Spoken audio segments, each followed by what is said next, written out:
It's No Face Bigfoot, and welcome to my AR Activision Flashback Blast unboxing video for Thursday, June 4th, 2020.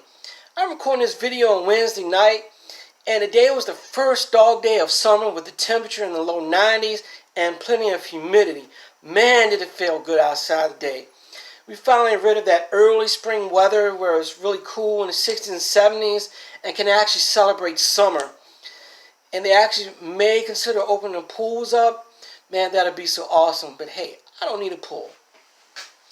I got a big creek behind my house, and I'm right down the road about 3/4 of a mile from the Potomac River, which I call the Angry River, which is kind of like the Big Muddy, except it's much more angrier.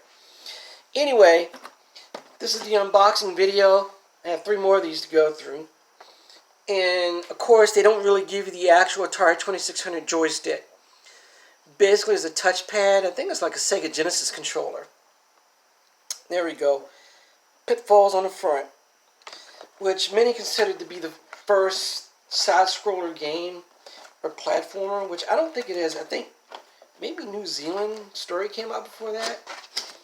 Anyway, somebody can correct me if I'm wrong on that one. Well, actually, before I unbox it, let's look at the back here. If you look closely, these are the 20 games. These are only Activision games for the Atari 2600. And not only is this a really awesome collection, Activision was the first third, party company to release video games. They didn't receive credit at Atari for the games that they made. So guess what? They got up and left. They made new games, and guess what else they did? They got sued by Atari, and guess who won? It wasn't Atari. Anyway, typical packaging. Let's pull this out. And inside,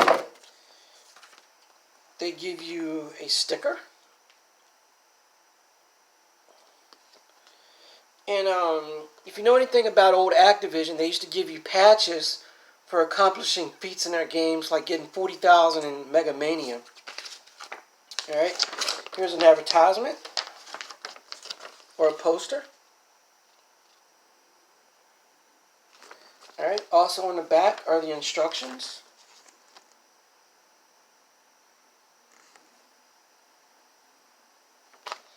Okay, now, here we go. This is the controller, and was it Sega Genesis if I remember correctly? Correct me if I'm wrong on that. There's a little switch at the top. Okay, and the funny thing is, for an Atari game, you really only need one button.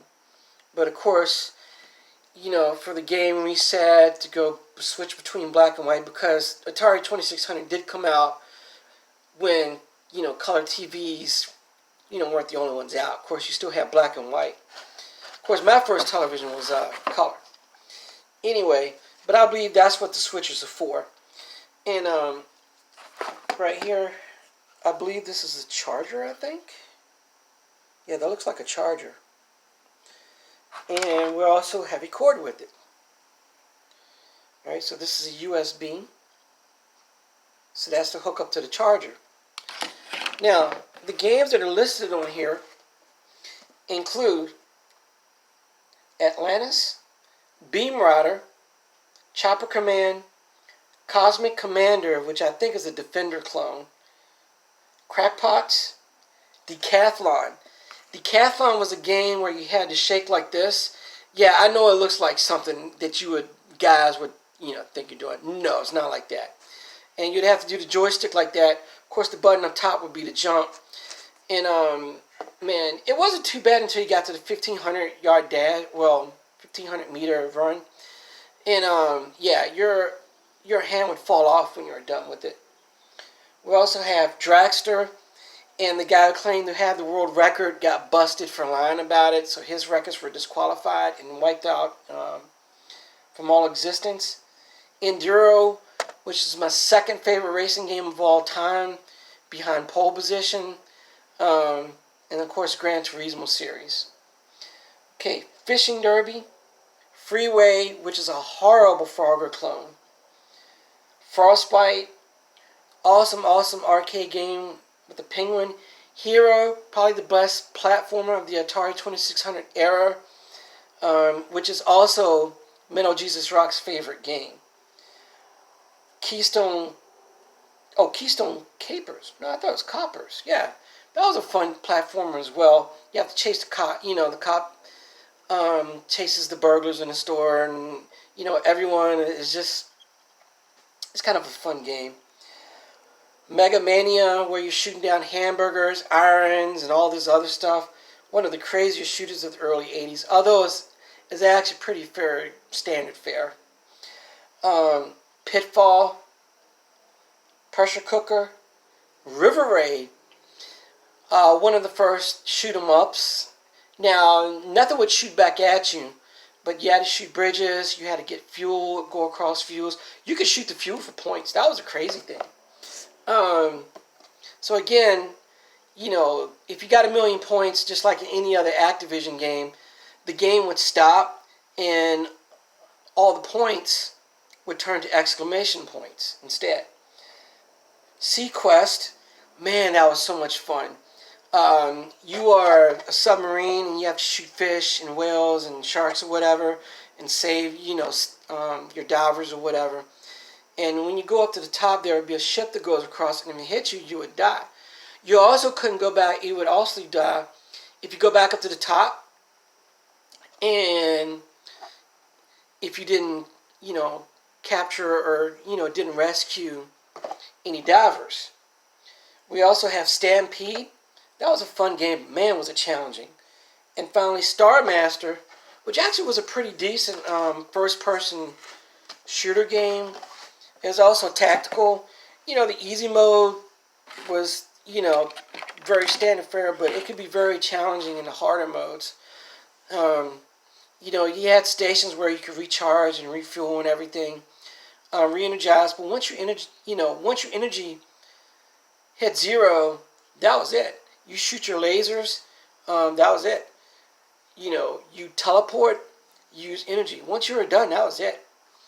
Anyway, once I get my capture card and I get my money, from the almighty president himself, and Congress who promised me $1,200, I haven't received it yet, But I do have my tax return coming and some other things. Yeah, I just found out I'm getting, my colleagues won't like it, but I'm getting a bonus. So that won't be till later on in the year. But hey, that come right at the right time when the new PlayStation and Xbox come out. Anyway, one other thing I want to talk about, one of my former students who graduated last year, Collin Mossett. Man, that kid is awesome.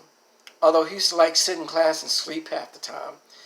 Anyway, nobody knew this guy was talented, except for maybe. We all thought he was just talented sleeping, but we knew better than that. Anyway, I invite you to check out Collin Mossett's YouTube channel, and it's included in the link below. Collin is a former student, and he just released a half-hour psychological thriller, The Virus, and the movie's actually pretty good for somebody doing it for the first time.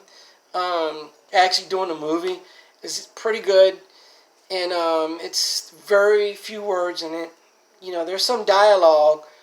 It's a lot of bullying in there, and I won't give away the plot, but a star basketball player gets killed. Somebody that actually played for me last year, right at this time too. Anyway, also you can check out the recent Mandaree Rodeo. And that joke, in Virginia, people argue about the Dallas Cowboys and Washington Redskins. Here I laugh. In North Dakota, we had real Indians who are real cowboys, and you can check it out below. There's some really good cowboys roping, and then I guess it's equestrian style events. Just 2 really good videos. Anyways, it's time for me to head out because I'm about at the 10-minute mark. Slap that like button like Sir Mix-a-Lot would slap that. Oh, I can't say it, This is a PG-rated channel. We can't talk about ooshies and booties and all that. Oh, yeah, I just did, didn't I? Anyway, if you haven't done so already, hit that subscribe button. Oh, yeah, one other thing. Decades Arcade in Charlottesville is opening back up on the 13th. And I can get back to pinball, man. Ooh, ooh. I finished second place in the Charlottesville League, which again doesn't have all the top players in the state. That'd be like in Richmond and Northern Virginia. But hey, man, I'm happy about that. I'm proud of myself. Thank you for watching this video. I'm out.